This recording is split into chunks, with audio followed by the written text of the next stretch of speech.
Hello everybody and Happy New Year. I hope you are welcoming the new year with fresh goals and also all the energy to continue to take care of yourself and make improvements when it comes to your health. So today I wanted to talk about something that I think is very important, and I think it can benefit us, but it can also benefit our environment.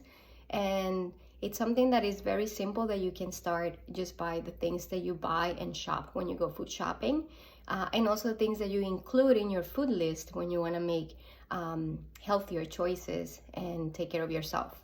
So today I wanted to talk about pesticides and the impact that these herbicides and chemicals can do to our health. So for those of you who do not know, there's a very common pesticide or chemical that is used in our foods, and it's called glyphosate.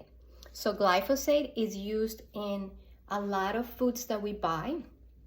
And I know that organic food can be expensive, but there's also ways that we can find alternatives and still eat healthy and take care of our budget and our pockets.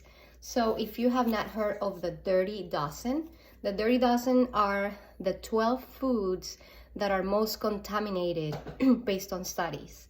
And these are lists that you can find on the internet. They change, believe it or not, and they are available for us so we can keep track and make sure that we know what we're bringing into our house and into our bodies. So these are the 12 foods that you should avoid eating if they're not organic. And if they are too expensive, you can try to eat foods that are seasonal, which organic usually when they're seasonal are cheaper, and you can also buy them organic and frozen, like specifically fruits, some vegetables that you cook that they don't need to be fresh. So this is just one of the tips that I will give you and that I actually practice when it comes to saving money and eating organic. So the first food that you should avoid if it's not organic, the first one on the list is strawberries. So if you do like strawberries, buy them organic. If they're too expensive or they're not seasonal, you can buy them frozen and not eat them every day also. The second one is spinach. So this is also something that is very contaminated. Number 3 is kale, collard greens, and chard. Number 4 is nectarines. So if you do like nectarines, make sure you buy them when they're seasonal, usually around the end of the summer, July, August, September, and buy them organic. Number 5, apples. This is one of the foods that most people eat. We eat these throughout the year. So I actually recommend that you can find cheaper, maybe buy a bigger bag. And if there's just not a lot of people in your house, buy a couple. Don't buy a lot so you don't waste them. But apples is one of the most contaminated ones. Grapes. Oh, this is a big one. Grapes is also another one. And it's really hard to find organic grapes, believe it or not. So that's one of the foods that I actually stopped eating a lot. I eat them very randomly. They're very expensive. And the ones that are organic are actually not easy to find. Number 7, bell and hot peppers. You can actually plant these in the summer and they are delicious and they grow and last until the very end of the summer. You actually have some in mid-fall, which I actually had this year. Cherries, peaches, another seasonal food. If you enjoy peaches, they're actually very affordable at the end of the summer, around August, September, and they are very sweet. So try to eat them at that time and you can buy them cheaper, not buy them all year round. Pears, that's another one, big one. Celery.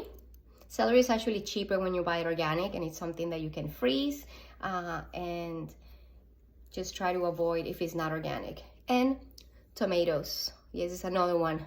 Tomatoes is actually one of the foods that most people eat, and it's very easy to, just buy them regular because they're cheaper. But unfortunately, a lot of these pesticides are actually, proven that they are very, very damaging for our health. They're linked to cancer, neurological problems, and also learning disabilities. And this is also affecting a lot of issues with women when it comes to hormones. And not only that, but it's also affecting our climate. So believe it or not, a lot of the reasons why the weather is changing is not only because we are driving more cars or because of emission, but the farming industry is actually a huge contributor to one of the biggest problems, which is global warming and all this crazy weather that we're having. So hopefully this was helpful, hopefully it was educational, and I welcome you to maybe create a list and select the foods that are friendly for your budget, and also maybe find alternatives that you can buy cheaper. And if you do find some, find them, share them with your friends and educate them so you can also help them. And I hope you have fun doing this, and also welcoming more seasonal foods, which are actually cheaper when you buy them during season when they're organic. All right, guys, have a great day and enjoy.